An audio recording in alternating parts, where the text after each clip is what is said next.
Everyone, welcome back to Crime Weekly News. I'm Derek Levasseur.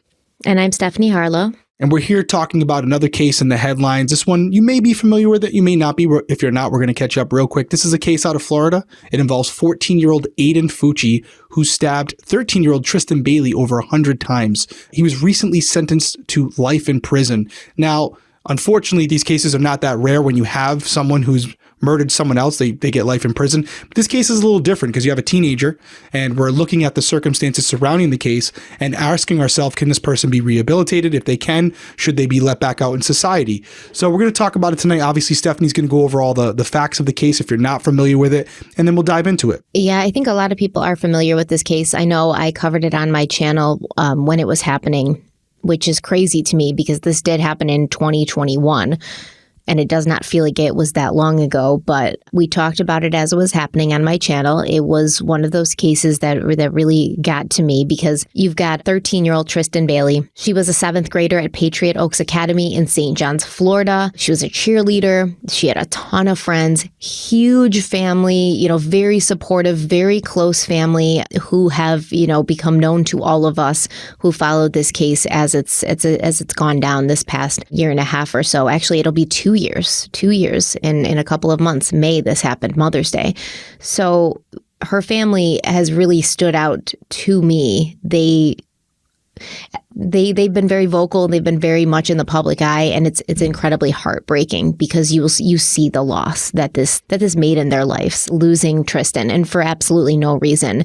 So Tristyn was found, her body was found in the woods at the end of a cul-de-sac near her home on May 9th, 2021. It was Mother's Day.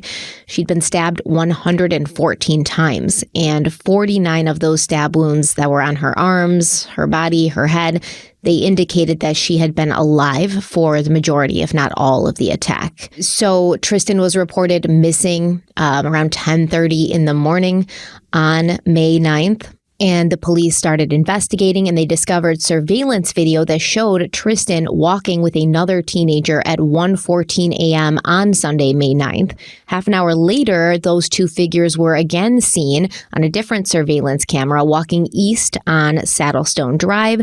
And then surveillance from that same home shows a single figure walking back in the opposite direction at 3:30 a.m. carrying a pair of white Nike shoes. Then we have video surveillance from the home of 14-year-old Aiden Fucci that shows him entering his own house moments later carrying a pair of white Nike shoes. By 9 p.m. that same day, May 9th, Aiden Fucci was being interviewed by the St. Johns County Sheriff's Office. Now, early on the morning of May 10th, detectives searched Aiden's home and they found a Buck brand knife sheath, a pair of wet white Nike shoes with blood on them, a t-shirt with blood on it, a white piece of paper with writing on it as well as possible blood on it, and a pair of wet denim blue jeans in a laundry basket that also later tested positive for blood. They also located blood and dirt in the sink of the bathroom next to Aiden's bedroom. When he was arrested at 11:30 a.m. on May 10th, Aiden snapped a selfie of himself in the cop car giving the peace sign, and he shared it to social media, which was actually Snapchat, and the caption said, "Hey guys, anyone seen Tristyn lately?" And one of Aiden's friends told police that Aiden often talked about killing people, and just a few weeks before Tristyn's murder, he had said he planned on dragging someone into the woods and stabbing them to death. And apparently none of these kids thought that this was a red flag and that they should say anything about it. Another friend of Aiden's said that on the night of the murder, he'd asked for Tristyn's phone number, at which point he apparently called her and convinced her to sneak out and meet him. And Aiden's girlfriend also said that Aiden always had knives. I think he had 2 knives to the point where he had named them. I forget what he named them at this point, but he named these 2 knives. And she said sometimes he would like sneak up behind her and pretend to slit her throat. So Aiden Fucci was charged with the 2nd-degree murder of Tristyn Bailey, his classmate, but later he would be charged with 1st-degree murder as an adult. And early the next month, Aiden's mother, Crystal, would also be arrested and charged with tampering with evidence, because what happened here is it looks like she's the one who washed the blood out of his jeans. And when they went in to talk to the police, Crystal was with Aiden in the room and they were recording the interview, and the police left the room. So it was just Aiden and Crystal, and his mother kind of looked over at Aiden and she was like, well, are they going to find something on your clothes? And he was like, I don't know why. And then she looked at him again and she mouthed the word blood to him.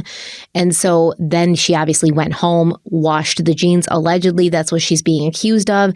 And they found Tristyn's blood on the jeans. They found Tristyn's blood in the sink of the home that Aiden lived in, where his mother allegedly washed these jeans. During his sentencing hearing, which was just last week, Aiden Fucci read a letter of apology. And this letter of apology is unlike any letter of apology I've ever read in my life, because there's very little apologizing to the victim or the victim's family in this. He says, quote, "My name is Aiden Fucci. I am 16 years old. First off, I want to say that I'm sorry. I'm sorry for all the pain I caused to the Bailey family. I'm sorry to the friends, brothers, sisters, mom, dad, and any other family relatives. I'm sorry that you didn't get to know her that long. You did not have any long relationship with Tristyn, and for that, I'm sorry." By the way, he spells her name incorrectly to add insult to injury. "For the community, I'm sorry I brought all of this pain on everybody, and I'm sorry. I know my apology will not fix anything or bring her back, but I hope it helps in some way. And for my dad, I'm sorry that he had a bad spot at work because of me. I miss being outdoors with my dad and brothers. I miss the fun we had, like four-wheeling, paintballing, going on the long car trips. Dad, you made things fun, like the tarp to the four-wheeler so we could slide on the tarp behind. Dad, you're special because you made fun out of nothing. Love you. To my mom, I want to send my apologies as well. I'm sorry that she had to move her house because people were sending threats to the house and my family, and then my little brother and sister had to change schools because of me.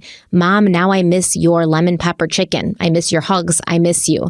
The longer I'm here, the more I forget the memories I lose. I'll never forget you love me." End quote. It seemed more like he was sorry that he got caught and he had to be in prison and not having his mom's lemon pepper chicken or going on four-wheelers, honestly, is what he seems more sorry about.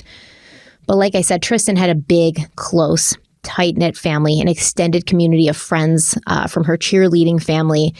And after Aiden's apology letter, her family was able to give their victim impact statements, which were heartbreaking. I don't know why. Some of these families and some of these victims really stick to you more than others, but Tristyn's family, they are really damaged irreparably from this. So Alexis, one of Tristyn's sisters, she dropped 114 aqua stones into a glass jar one by one to represent the stab wounds that her sister had suffered from. Aqua was Tristyn's favorite color. And then Tristyn's mother, Stacy, talked about how she couldn't sleep through an entire night anymore because she'd be startled awake by thoughts of her daughter. And Stacy said, quote, "Visions flood my head, how terrified she must have been. He continues to strike her over and over and over. These visions are embedded in my mind. I pray she passed out, but honestly, with the amount of defensive wounds, I know she did not. She fought, and our beautiful daughter suffered for so long as he took no mercy in the 114 times he stabbed her. Aiden Fucci, you have destroyed me. You have destroyed my family. You have destroyed Tristyn's friends. You've destroyed the community we live in. Please do not think for 1 second he can be rehabilitated. He's beyond saving." End quote. Tristyn's father, Forrest, addressed Aiden Fucci saying, quote, "I want to be clear, your insincere apology is not accepted. At no point in time have I seen any remorse." End quote. And Forrest said he feels like a zombie. He's just going through the motions since he lost Tristyn. And every single Sunday they would do Bailey Family Fun Day. And they'd have family dinner together. And Forrest said, quote, "No event in the world was as dear to me as our family dinners, and everyone would make it there. It hurts us to the core to sit in my chair at the head of the table and have our baby not in her chair, but in an urn sitting on a shelf in front of me." End quote. And she was just 13 years old. It's crazy to think about that, but a lot of her siblings gave victim impact statements that really broke my heart. Like one of her older sisters was on her first day of her honeymoon when she got the call that Tristyn was missing. So she was on the first day of her honeymoon when she found out that her sister had been brutally stabbed to death. And another brother who had come in to town that day, and he was sitting on the couch watching TV with Tristyn and another one of his sisters, and he said he was starting to get tired, so he got up and he went to bed. And he said, I think about every day how if I hadn't gotten up and maybe if I'd stayed on the couch and I'd stayed awake, maybe she wouldn't have left the house. Maybe I would have been able to keep a better eye on her. Maybe she would be alive today. And that's just heartbreaking. And it's really a good indication that it's not just the victims, right, that lose something here. Their entire families, their communities everybody's changed forever. Everybody's life is ruined forever. So a judge sentenced Aiden Fucci to life in prison. During Friday's sentencing, Circuit Judge Arlie Smith said he had taken into account several factors when making his decision, including Fucci's young age, the heightened level of premeditation, and that he was the sole participant who was not pressured by anyone to commit this devastating crime. The judge also noted that Fucci was considered of average maturity by his peers and that he understood the consequences of his actions. Now, Aiden Fucci will have 30 days to appeal the sentence if he intends to do so. Probably he will intend to do so. I think because of his young age, his lawyers will probably come up with something like smart or just something to kind of put into doubt that this 14-year-old, or he's 16 now, but that he should be sentenced to life in prison. They're probably going to say that it's not proper for that to happen. But at Friday's sentencing, the judge noted that while Fucci showed some potential for rehabilitation, the crime was extraordinary. The judge said, quote, his behavior was so unusual compared to individuals his age that there is a poor prognosis for rehabilitation, end quote. He called the case the most difficult and shocking case that St. Johns County has encountered. Smith added that the crime was especially troubling because it had no motive. Quote, this was not done out of greed. It was not done in retaliation, retribution, or revenge. It was not a crime of passion. It was not a crime that was committed because he felt rejected by her. It was not done in a fit of uncontrollable anger. There was no reason. There was no purpose. It was done for no other reason than to satisfy this defendant's internal desire to feel what it was like to kill someone, end quote. And there I completely agree, because there is no motive. I mean, not that it would make it better, but it makes it worse. It makes it seem less like he's likely to be rehabilitated because he had this like internal desire to murder somebody. He did it. And not only that, he did it so viciously, 114 stab wounds. Like, that is, without the anger behind that, without the rage directed at Tristyn behind that, you have to wonder, like, where is this coming from? Agreed. I agree with everything that was said by the judge. And I think you can even break it down to be just more commonsensical if you're not a judge or a police officer or someone who's in the legal system, a lawyer. You know, you look at these different cases and you can kind of apply the same methodology to it, or the same matrix to it as far as what should be the outcome here. So the first thing that I would look at, yeah, his age is something you want to consider, but based on everything that we see here, the level of premeditation, clearly this kid knew what he was doing. Yeah, he might have been 14, but he was aware of what the consequences would be from his actions. So that's out the window. The next thing you look at, was it accidental or was it intentional? You could have a situation where you have a 14-year-old boy who is drag racing a car. He shouldn't even have doesn't even have a license at that point. But let's say they're drag racing a car. They hit someone oncoming traffic. They kill that person. I don't know. We're not going to go down that road, but that's something where you could look at it and say, well, that wasn't his intention. It was clearly an accident. Should he be in prison, or should she be in prison for the rest of their life because of it? Right? That's one variable. Then another variable would be the actual act itself, right? How heinous was it, right? You have a situation here, as you said, 114 times this person was stabbed. This isn't something that appears to be a crime of passion. This was deliberate, and the motive behind it was to kill her. No other reason. That was the intent behind his actions, was to murder her. And then I would also look at, this gets a little bit more complicated because it is subjective and we're not doctors here, but the judge kind of hit on it as well. But it's the idea of the risk of the safety of the community as opposed to the opportunity to prove rehabilitation. And what I mean by that is, by allowing Aiden at some point to go out amongst us in society to prove that he has been rehabilitated, the risk of that is that someone else could be murdered. So that risk outweighs his opportunity to get a chance to prove that he's changed, in my opinion, because the worst outcome is he hasn't changed. He goes out there and proves that by killing someone else. So that is more important than his opportunity to prove he's changed. Do you think even if, like, let's say everything stands exactly as it is, and you could know without a shadow of a doubt, 100 million% that he would not do it again, do you think that he should still not serve life in prison? Even though he's 14, he killed this girl for absolutely no reason other than just to see what it felt like, and he stabbed her 114 times. Do you think even if he could be rehabilitated, and even if he was like, I'm definitely never going to kill anybody again, and he meant it, that he should still get out. Isn't it kind of like at that point, like, why does he get to go home when he just killed this girl and took her away from her family, took her away from her life for no other reason than just see what it felt like? Yeah, so that would be my fourth pillar here that I would consider. So we just talked about his opportunity to prove that he's been rehabilitated versus the risk to the community. The final thing, even if he checks all those boxes off, right? The final thing is the level of recourse available to the victim and their families. Simple terms, are we getting an eye for an eye here?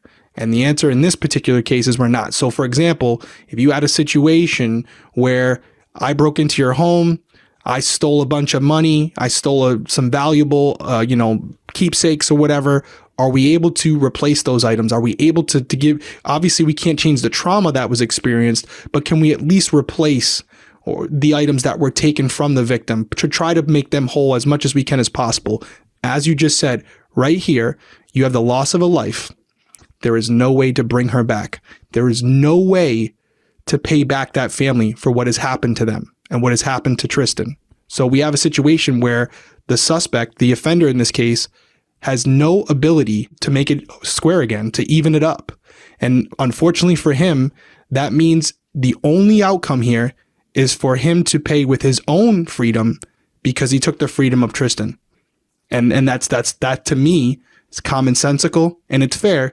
And it's the closest we can get to an eye for an eye, because the reality is, and we could go into Aiden's mom here because she's kind of involved with this, as you mentioned, but I will say, to try to be a realist, and we talked about this before, I don't know how it would react regards to, protecting my child. I'm not going to even get into the context of it, but the reality is now Aiden's family will be affected by this as well. Because they are affected. Yeah. You could hear that she had to move. His siblings had to change schools. Like, they are lucky that they can still drive somewhere and visit Aiden if they choose. Tristyn's family doesn't have that opportunity, and I'm sure they would give everything they have to even just have that. So it's never going to be even. They're never going to get the recourse they deserve. But taking away his right to go on and live his life, just like he took the ability for Tristyn to go on and live her life, is the closest you can get here. And it seems like, although they would never be healed, this is the only thing that would have, I don't want to use the word satisfied because it's not the right word, but the closest that Tristyn's family could get to feeling like their daughter's death was matched with what had happened to her offender, where they feel like, yeah, we're not going to give them, I think in Florida, they do have the death penalty. I don't think they're going to kill a 14-year-old kid, but the next best thing is... he's 16 now. He'll be 18 in a couple of years. We could wait. We could wait. And honestly, I'm not opposed to it based on what happened, because I do think that in this situation, it justified. But at this point, this juncture, yeah, life in prison is the right outcome. I agree with the judge entirely. I still don't think that Tristyn's family's sitting there, celebrating with this outcome, because at the end of the day, they still lose. But exactly. The only fair outcome is here. You took a life and now you lose yours. And if you're not going to lose it with lethal injection, you're going to at least lose the freedom to walk out around amongst us. And we're going to make sure that you never do this to anybody else. You ain't getting that lemon pepper chicken no more, Aiden. Yeah. You're going to get a lemon pepper something in prison, but it ain't going to be the type of chicken you want. That's for damn sure. Listen, let's talk about Aiden's mom really quick, because I know you said you don't want to get into it. And well, I just don't know the specifics, but Well, okay. So listen, I thought a lot about this because I did the first video on it, years ago. And I was like, if I knew my kid killed somebody, I would not protect them. And there's people in the comments who were like, oh, yes, you would. Or like, you're a bad mother, then blah, blah, blah. No, I stand by it. Now, let's say the situation was different, where it was like my kid and like a couple other kids had a party, and at that party, somebody got drunk and, or like took too many drugs and overdosed, and like my kid's going to get in trouble. Would I like get him the hell out of there? Yes. Okay. When it's not an intentional murder, when it's like you just happen to be in the wrong time, the wrong place at the wrong time, and like you could really face a lot of like, yeah, of course. Like yeah, maybe I would at that point. You cannot look at your 14-year-old son and know that he purposely stabbed somebody, a girl, 13 years old, a child, 114 times, and not even say to yourself at that point, like, this kid needs to not be around people. That would terrify. Like, I could not sleep in the same house as this kid. You know what I mean? Like, he seems like a psychopath. It's not like, oh, I want to see what it's like to kill somebody, and he like starts strangling her and then he freaks out because he's like, oh, this is like way different than I thought it would be, because we've seen that happen with killers sometimes, where they want to kill somebody and then they go into it and they throw up because it's so disgusting and they didn't think it was going to be like that. It's not like what they see in the movies. He did it 114 times, man. He's a psychopath. Okay, so am I his mother saying, like, I really want to keep him out of prison?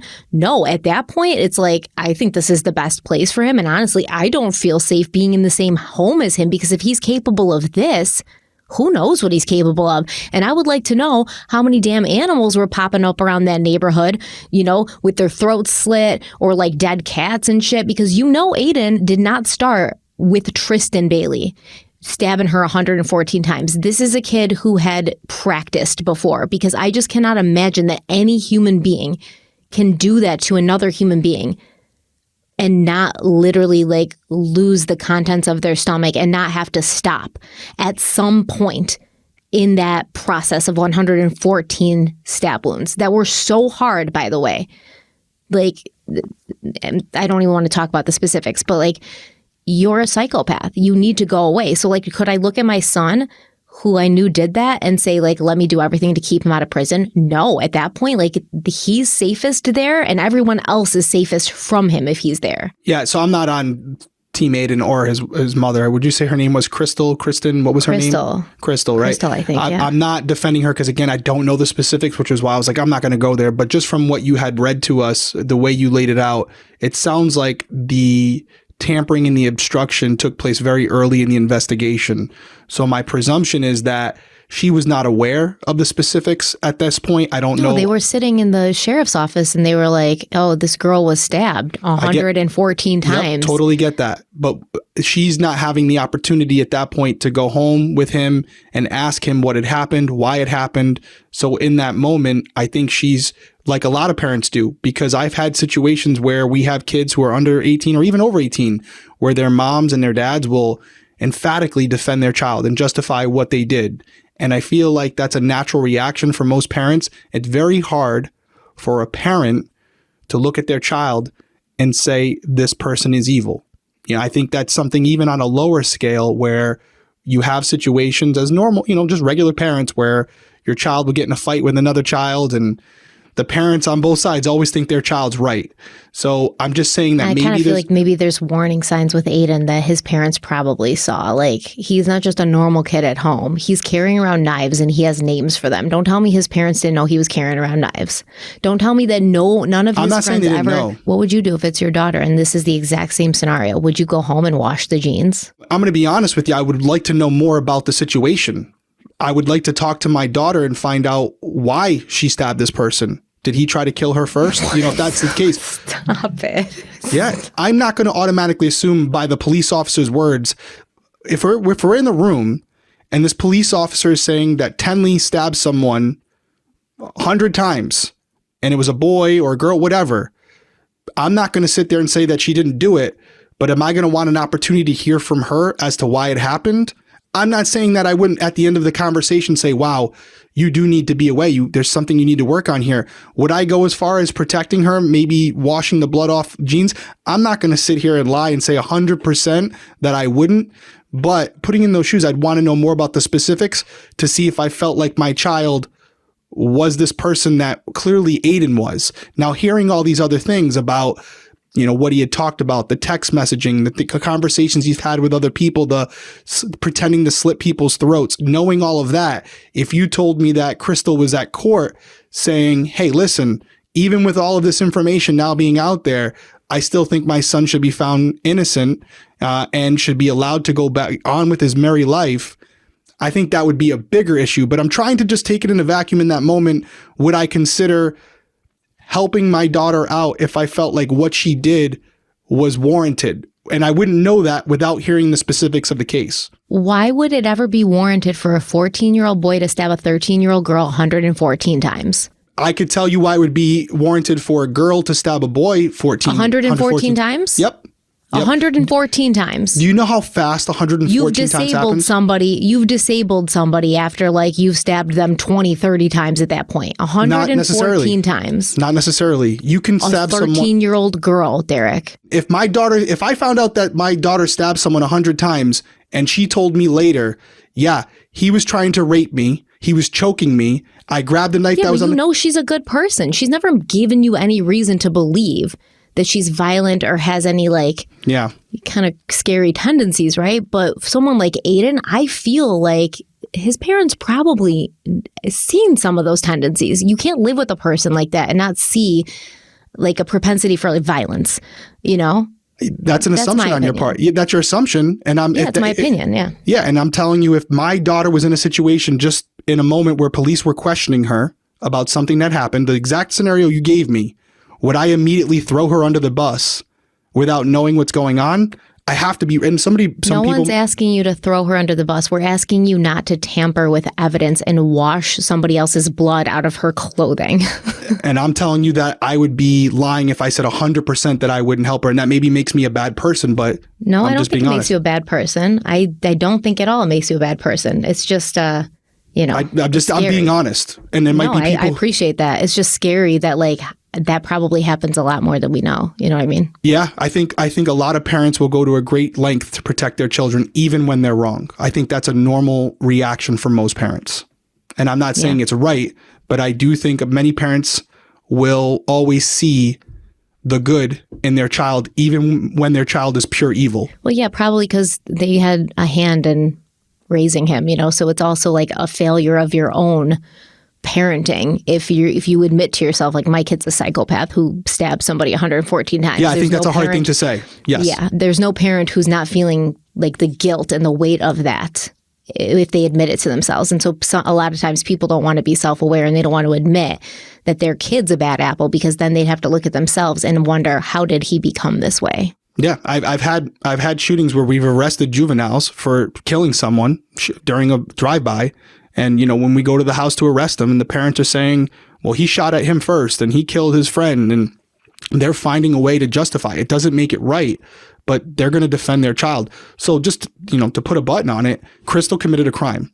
Therefore, Crystal should be charged with said crime. And if I had chosen to do the same thing, whatever the circumstances were, then I would also be charged with the crime. And if I committed that crime, I should be found guilty, and whatever the penalty is, the penalty is. But just looking at it without trying to be a Monday morning quarterback, if I was put in a similar situation where this happened and without knowing what they already knew, just taking it in the vacuum of this circumstance where my daughter's brought in and I'm told that she was with this boy and something happened and he was stabbed and killed, would I instantly be going, yep, take her away? No, I'd probably be looking at her saying, is there something that I need to know if she didn't already know what had happened? Yeah, that's what she did. She looked at him and she's like, are they going to find something on your clothes? And he's like, what do you mean? She's like, blood. Yeah. That's what she was doing. I'm not saying it's right. So I'm not saying anybody out there go do it, but I wouldn't be being transparent and honest with you guys if I was like, oh yeah, 100%. I would look at her and go, yeah, you're guilty. You're going down. I wouldn't do that either, but I'm going to say like, all right, if you did it for the reason, if there's a reason you did it that's justified, that will come out during the investigation. Okay. Like I don't need to, I'm not going to go to the police and be like, yeah, he's definitely a psychopath. Take his ass away. But I'm going to be like, okay, like I'll reserve my opinion. I'll hear what you got. I'll hear what he has to say. Mm-hmm. But before I hear all the sides and all the evidence, I ain't going and like tampering with his bloody jeans. Like, come on. That's all I'm saying. And as far as the 100, there's videos out there. You can go. I mean, there was a video recently that was out there, but 100 times does sound like a lot. But when it's short little punches, that can happen, I would honestly say, in under a minute. And when there's that moment of rage. It wasn't just stabs, it was slashes. Like he went to town, okay? It wasn't like, oh, I'm just like quickly stabbing her because I'm afraid. Like he enjoyed it. He went to town. He like just did it as many times as deep, like hitting bone, all sorts of stuff. All right. I'm just saying if you're in a situation where you're trying to, let's say it was a self-defense situation, you could have a case where someone is stabbed 20, 30 times in a matter of 10, 15 seconds. And the victim doesn't even know how many times they stabbed their offender at the end of it, because in that moment, it was a fight or flight situation. Dude, I can't even believe I'm hearing you say this. Like, I feel like 114 stabs and slashes is overkill in every scenario, no matter what. Who said anything about it being overkill or not? I'm just telling you that it can happen very quickly. You said it's like, it seems like a lot, but it can happen quickly. Without it's excessive, obviously. We had a case, it was a nursing home where the woman was stabbed. I'm not going to say the exact number. It was over 100 times. And I'm sorry, it was a man who stabbed another man, and it was over 100 times. And it appeared the way that they were stabbed, some of the injuries, one injury, he had stabbed him in that same spot 15, 20 times.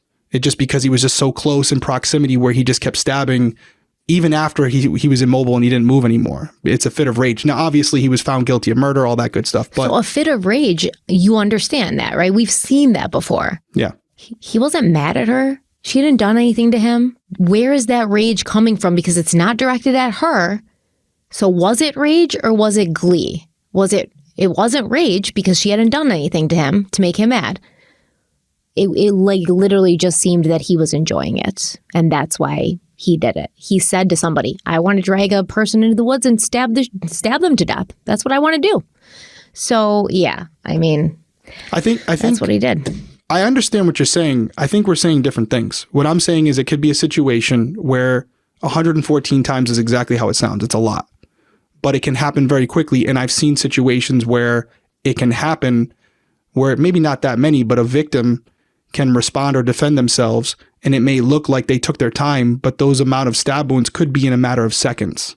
So what I'm saying is that 114 stab wounds doesn't automatically every time, 100% of the time, mean that this person was enjoying what they were doing and took their time. We were talking about my daughter, so I was responding to that, and you were surprised by my answer. So that's the reasoning or the rationale behind my answer, where I wouldn't automatically say that the amount of stab wounds would, to me, especially depending on the person we're talking about, dictate that this person has something wrong with them. I've seen cases where the stab wounds could be warranted.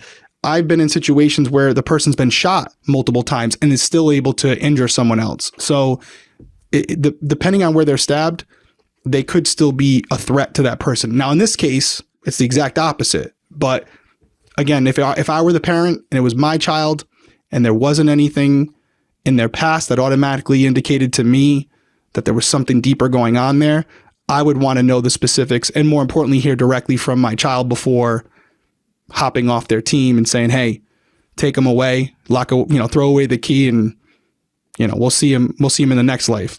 So I mean, every case is different, but yeah, if she did that, which it does appear she did, regardless of her reasoning behind it, she committed a crime. So, when you have to know that when you take that risk, you have to pay the price if you're caught, and clearly she was caught. So she's going to have her own issue. Did they say what's happening with her yet? I know she was charged. Was she sentenced yet?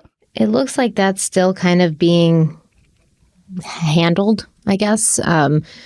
As far as I could tell, there was no resolution to that. But like you said, in this specific case with Aiden Fucci, this was not self-defense. This was not somebody who just stabbed somebody quickly and kept going because they were scared. He took his time, too. If you look, they walked by at, 1:45, and he didn't walk back until 3:30. So that's quite a long time to be out there in the woods. And you have to ask yourself, what was happening out there, for that amount of time. He's not stabbing her for that long, right? So was he telling her what he was going to do? Was he scaring her? Was he trying to elicit some sort of emotional response from her to, get off on that in some way, to just kind of draw it out? Was he stabbing her slowly, every couple of minutes, another stab, and just torturing her? We don't really know, but something happened out there for that long. And it wasn't, like you said, you can stab somebody 100 times pretty quickly. It's not going to be an hour and a half kind of event. So I wonder what was happening out there. And he was going to go to trial, but then he took a plea deal. So probably we'll never find out. Yeah, we'll never know. He would never say the truth anyways. No, I think I think it was the right call. He obviously has lost his right to walk amongst us. He's going to be in jail for a very long prison for the rest of his life. I bet you he gets out. Like to think he wouldn't, but wouldn't be the first time. And it does seem like it's a pretty slam dunk case where there's really there's no world. He's not sitting here saying he didn't do it. So it's the factor of him being 14 at the time where I think it'll, like, remember that Eric Smith, he killed that little boy, the redhead Eric Smith, I think his name was. Yep. He just got out. And I mean, he murdered that little boy pretty viciously. And he just got released from prison. So, well, that's not right. There's really nothing else to cover on this one. Obviously, we have a lot of people who have been responding to. Obviously, as we always say, if you're not following us already, make sure you're following us on Instagram. It's Crime Weekly Pod on Instagram and Twitter. If you want to follow our coffee company, it's Criminal Coffee, Drink Criminal Coffee on Instagram, Drink Criminal on Twitter. We have a lot of people who are now receiving their merchandise. If you receive the merchandise, if you buy the sweatshirts, whatever it might be, make sure you're tagging us, posting it online. Make sure you tag Drink Criminal Coffee. We'll repost it on there so people can see what you have. There's some items that have been out of stock lately. It's because of you guys. It's selling very quickly, but we think we've rectified that. We've ordered more. So if there's a certain item that you're looking for, a few of you have emailed us or DM'd us, it should be back in stock. And if it's not in stock right now, it should be very shortly. As always, we appreciate the support. We want you guys to stay safe out there. We're going to get ready to record the part 4 of the West Memphis 3 case right now. So we're going to hop off here and we're going to do that. Appreciate you joining us. We will see you next week. Stay safe.